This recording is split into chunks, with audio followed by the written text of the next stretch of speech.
and welcome to the Lizzie Show. It is about 12:30 in the afternoon and I'm gonna pick myself up a latte because it's Friday. This has been a rough week and I need a latte. I need a latte. Hi there. Hey, how are you? Good, how are you? I don't know anymore. Why? I get stressed It'd be like that. because I have to work 2 weeks by myself and I'm stressed out about it. You know what I mean? Yeah, that's a lot. By yourself is crazy. Thank you. Bye. See, the girl at Starbucks, listen. I don't even need a psychologist. Right there, I was given affirmation and confirmation to the fact that working by yourself is too much. Especially in the medical field. Okay, I'm taking a break. I'll shut the car off and it's time to vent.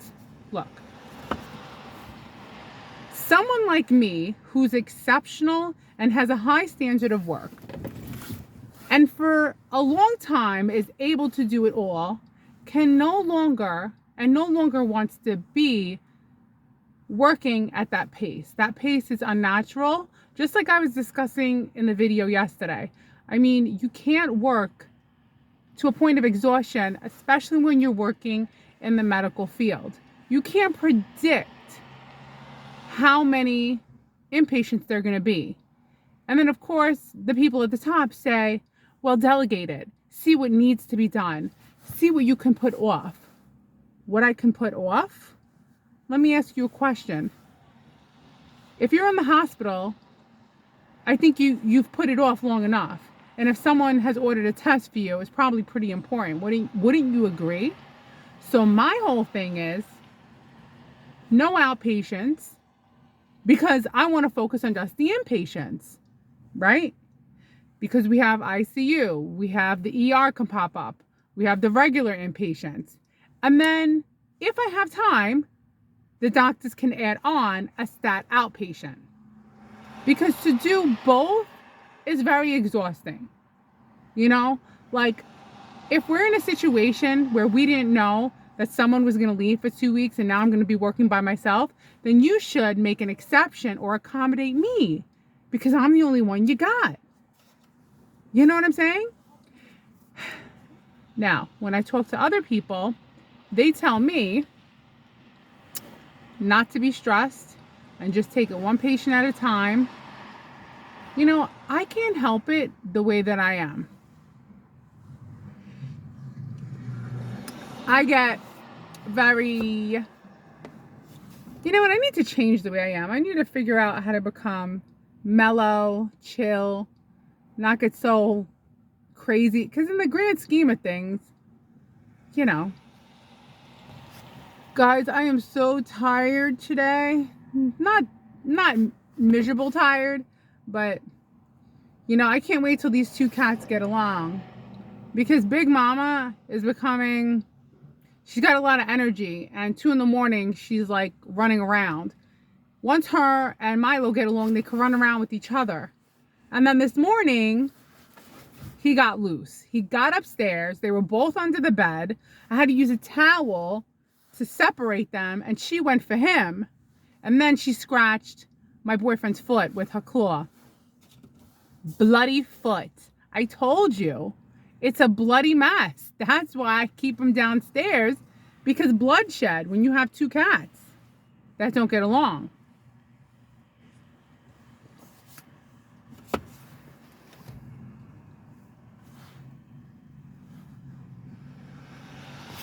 Oh, goodness.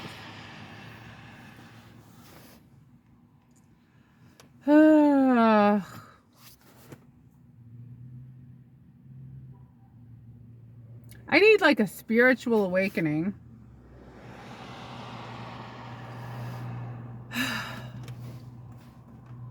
I don't know. It's like I have a week off, but then I have to come back and work 2 weeks by myself. Am I complaining too much? I don't know. It's what I like to do. I get it out. I don't know. I was trying, when I was driving to work this morning, I shut the radio off and I was trying to think of like a solution, like how to become independently wealthy. I was thinking about invention ideas because I feel like I've worked enough. Like I've worked hard enough in this life. I just want to enjoy the rest of it. And I'll work like 1 or 2 days a week, like a retired person. They actually just did an interview with a woman who's retired.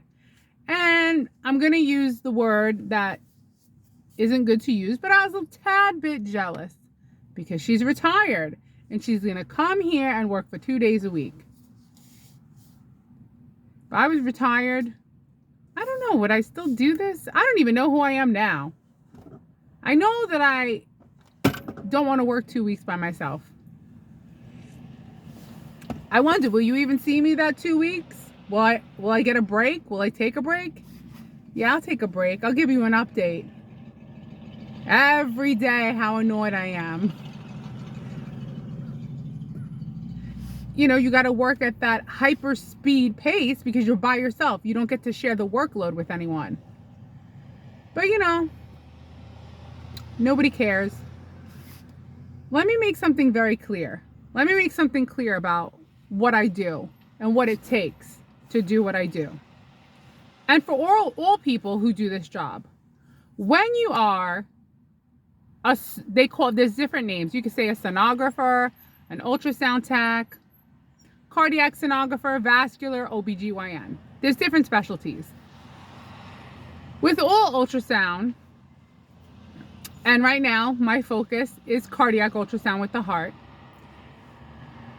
you're using so much of your mental capacity to do this exam.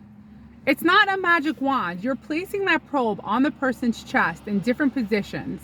You're fighting the lungs, you're fighting the air, you're fighting the position, you're fighting their body habitus to literally get the perfect measurements of the heart, of the valves, of any regurgitation, of any disease with the heart. And then after that, you have to reposition the patient. You got to put everything back to the way it was. You have to use imaging, contrast, and then you have to flush it, and then you have to document it. And you're pushing. You're like, literally, I'm like this, and then I'm like this. You're like the ultrasound machine staring right back at me. Right? Right? Right? So I'm using this hand, my brain, my eyes, and this hand. And I'm standing when I do portables. And it's really hard when you have those ICU beds because you have all these obstacles of that thick side rail that even though you put it down, it's still like clunky on your side. So what I'm saying is this job, I am the computer. I am using this machine to create an image. Let's say it's of your heart. Don't you want to make sure that I'm measuring your heart right? That I'm showing accurately how it's beating? I'm showing your valves correctly? Not just going in doing any old way. Not just taking pictures of some moving fuzzy material. No, that moving fuzz is not fuzz. It's your heart. Now, if you want someone to do any old way a 10-minute echo and get your 50-cent echo, then go ahead. But if you want quality, right here, and I need to focus, and I need to not worry about rushing to do outpatients when there's all these inpatients. What's your opinion? If you went to a hospital and you were going for an exam, would you want to know that that person is stressed out because they have to do both by themselves? I can't predict how busy it's going to be. But this is the busy season. It's January. Everybody's sick. Everyone's short of breath. Everyone's got atrial fibrillation. Everyone's got elevated troponin.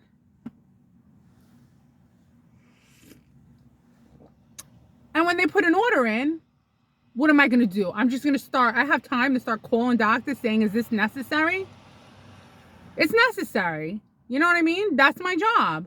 So for 2 weeks, since there's a situation where there's no backup or help for me, accommodate me.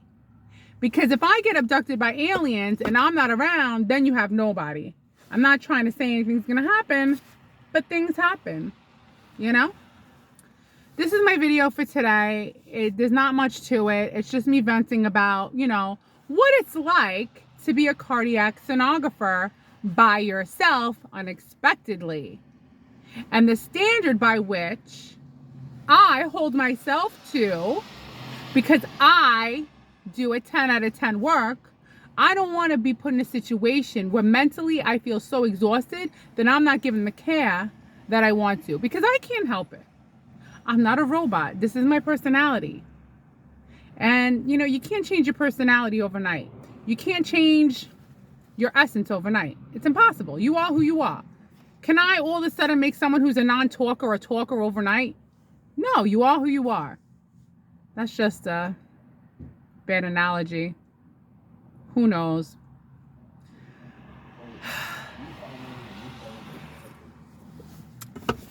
Maybe I can make it worth it by buying myself a sofa, a really nice sofa, and a new stove. So this way when I go back to work, I could be, but Liz, you got that nice sofa and stove to go home to. Because that stove is about to explode. I swear. All right, well, it's a cloudy day. I got to go back to work.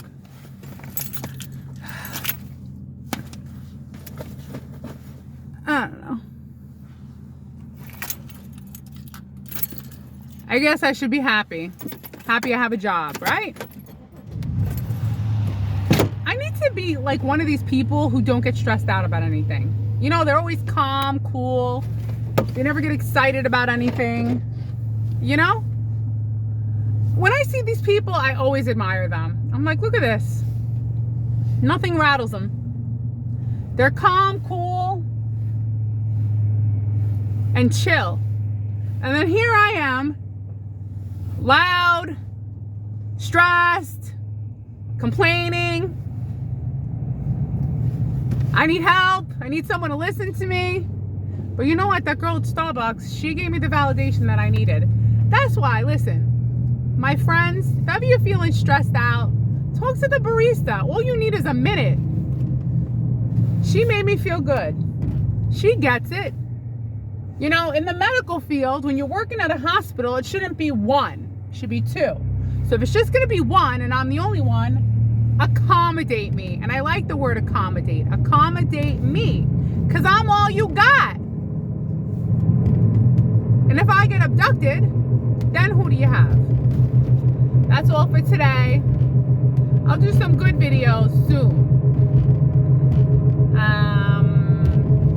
That's all, folks. See you next time.